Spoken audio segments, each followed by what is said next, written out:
Ay! Ah! Pinenta mo ako sa pamilya. Ha? Pinenta mo ako sa pamilya ko? Magkano bayad nila sa'yo?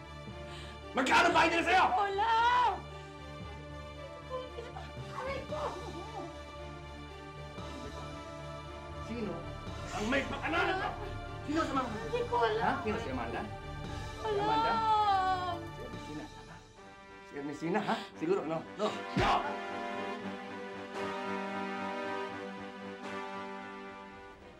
Si Ernestina. Ha? Si Ernestina ba? Ako, no?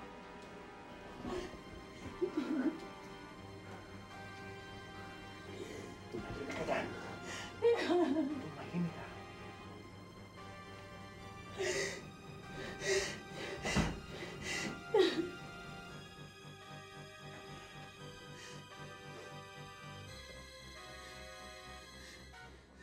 Alam mo, ayoko sa mga kapatid ko. Ang bobobo nila. Lalong-lalo na yang si Amanda. Alam mo bang meron akong alam na sikreto dyan, ha? Na sinabi sa akin noon ni Amores? Ano ang sikreto niya? Yung tungkol kay Ding Kahayon? Yung aktivistang namatay noon, ha? At meron din akong alam na sikreto dyan kay Ernestina.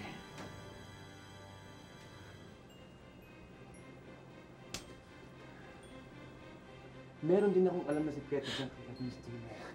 Ano nga ang sikreto? Yung tungkol sa kidnapping.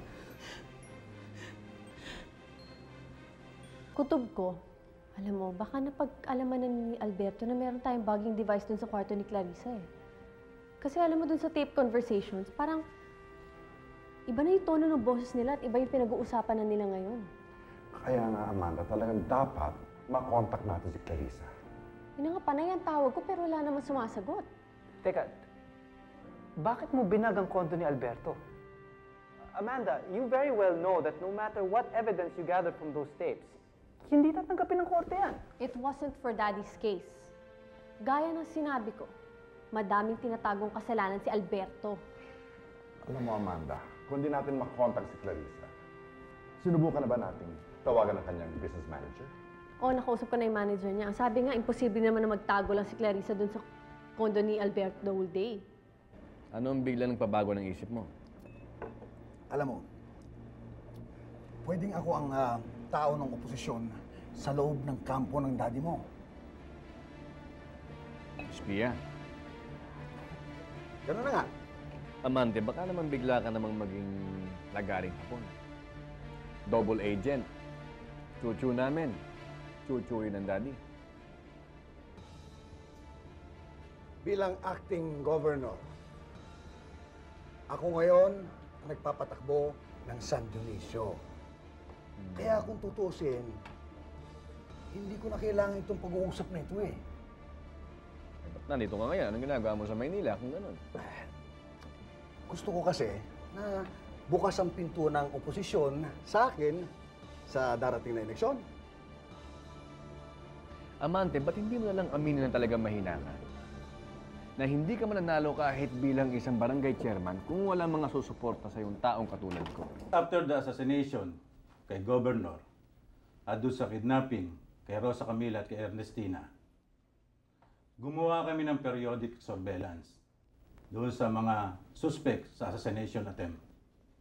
Kasama na rin dito ang mga miyembro ng Montemayor.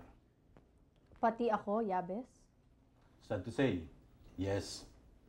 Pero negative ang resulta ng surveillance namin sa iyo. Mabuti naman, because I would resent being a suspect. Kailangan lang. Pero I hope you understand. Ernestina. Oh. Ayok ka! Para saan yun? Hoy, duwag! Bumalik ka rito! Walang iya! May kakaibang resulta ang periodic surveillance kay Alberto na natuklasan namin. Alin, yung fake rescue? Hindi yun. Alam na natin yun. Lumalabas na nakikipag-contact si Alberto sa mga tauhan ng National Penitentiary Ang official reason ay hindi namin makuha orsat sa meeting. So, Assassin sa barko. Preso sa bilibid. Yun ang lumalabas sa record.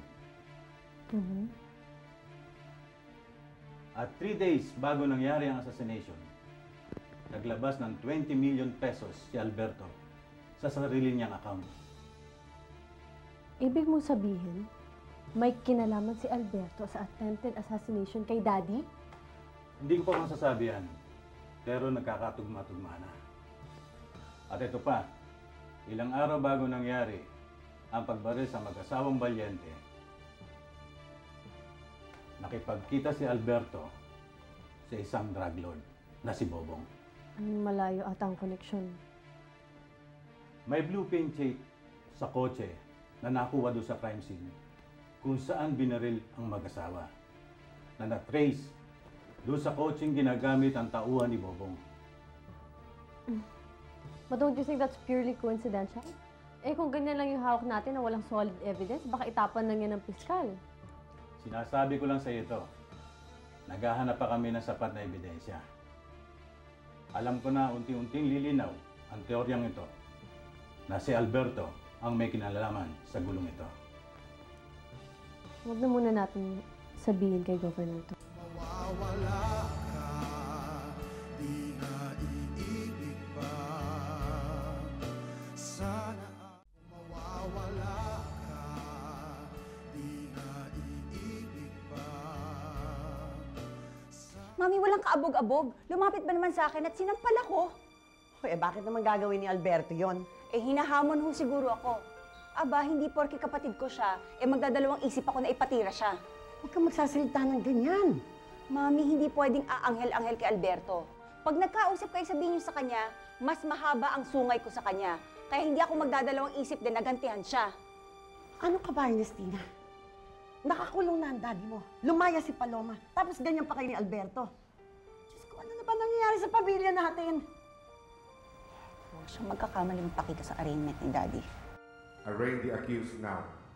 On the 10th day of June 2002 in the evening, in the district of Taguig, and within the jurisdiction of this honorable court, the accused, along with 6 John Does acting as hitmen, conspired and confederated with intent to kill, and with evident premeditation, did order unlawfully and feloniously the attack and shooting of Carlos Valiente, Cynthia Valiente, and their bodyguards, Telesforo Ruiz, Melvin Ora, and Gary Halcon, thereby inflicting wounds on the victims, which wounds directly caused their death, contrary to law. How do you plead? Guilty or not guilty of the crime charged?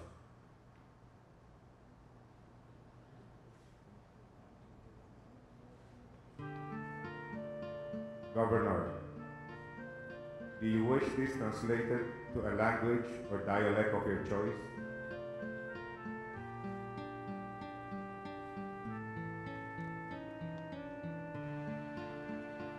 Governor, do you understand all of this?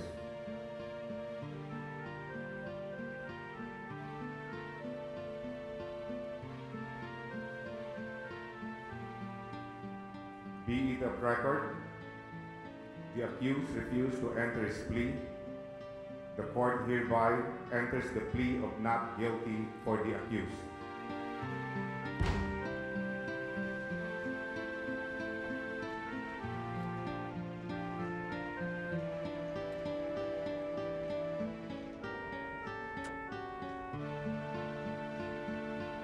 Ingat kayo.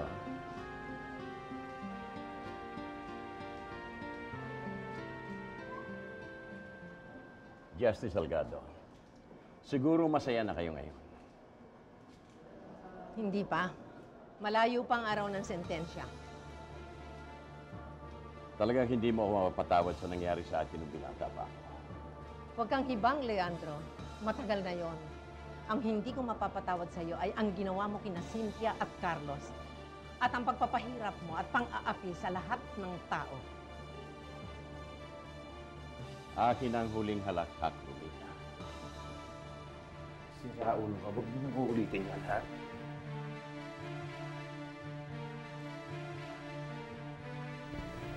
Kumontak ka sa'yo?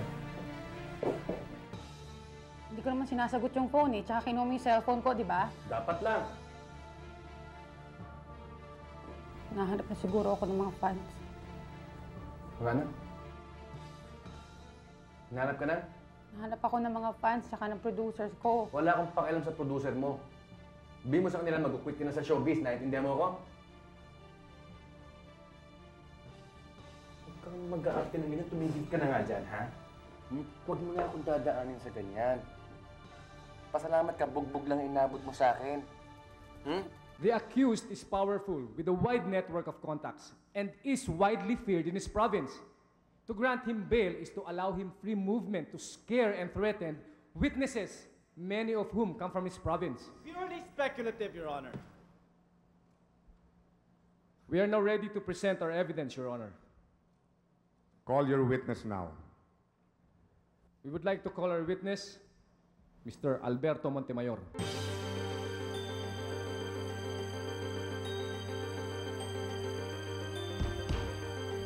Order!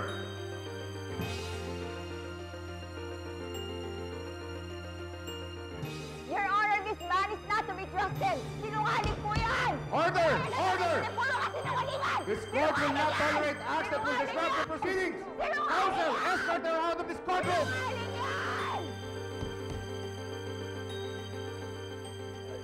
Your Honor, we apologize for this. The next time this happens, I will cite in contempt anyone who disrupts the proceedings.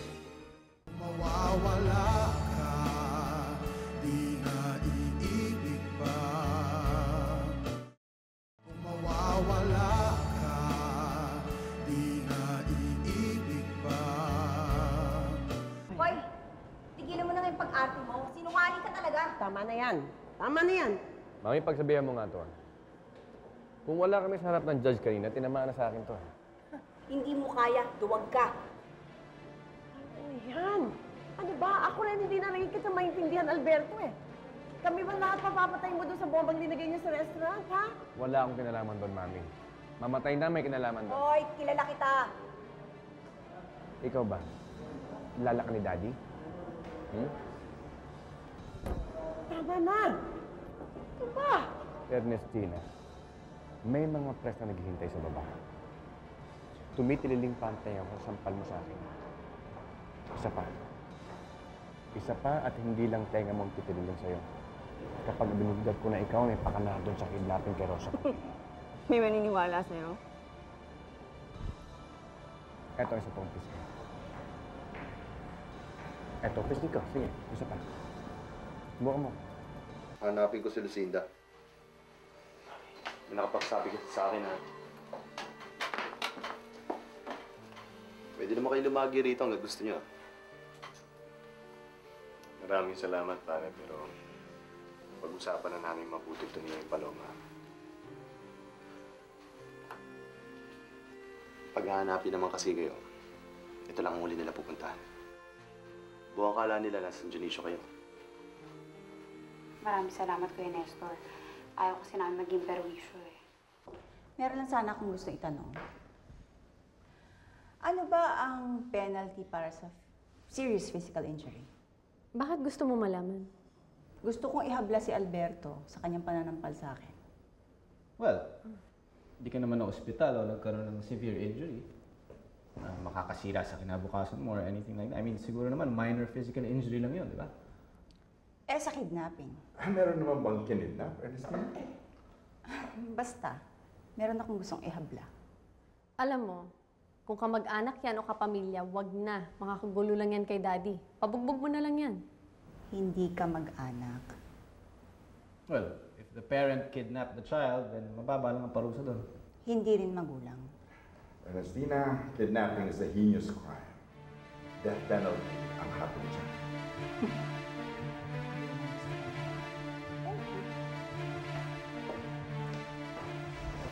Anong mangyayari sa buhay niya kung sa akin siya sasama? Baka maghirap pa siya. Hindi naman ako naghahanap ng kung ano eh.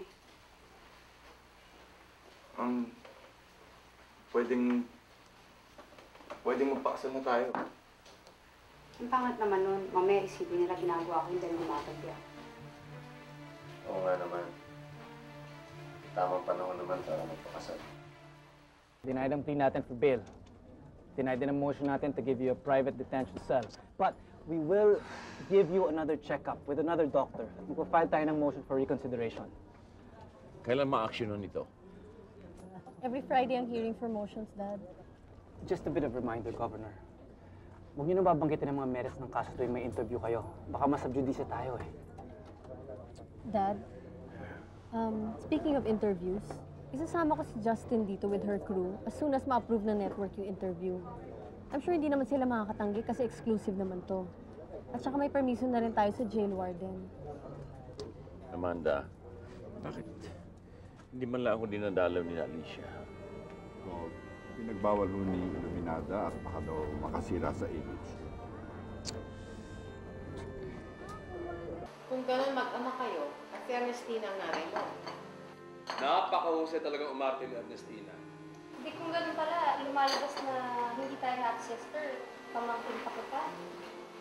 Ang weird ba? Ma'am, kung pwede yung sana, dito na muna si Paloma. Habang naghahanap po ako ng paraan kung saan siya pwedeng itago, yun yung malayo dito. Alam mo, delikado yung plano ninyo. Si Paloma welcome dito anytime, pero sigurado ako pinahanap ko kayo. Palagay ko na-report na kayo sa polis. Tumawag yung bodyguard na inassign ni Daddy kay Alicia. Nandun daw si Paloma. Pupunta tayo doon ngayon. Ngayon din. Pati ba kay Leandro may galit ka? Kasama siya sa pandemya sa akin. Diyan tayo hindi magkakasundo, Paloma. Mahal namin ni Rosa Camila si Leandro. Hindi naman nun niya tinuturing na problema yun eh. Alam ninyo, malaki pa rin ang paghanga niya sa inyo. Alicia! Alicia! Alam ko na dito si Paloma. Labas mo siya. Sabihin mo sa mga bodyguard mo na ibaba nila ang armas nila. Baba niya na. Tama ng sat-sat. Ilabas mo na si Paloma. Paloma, lumabas ka rito.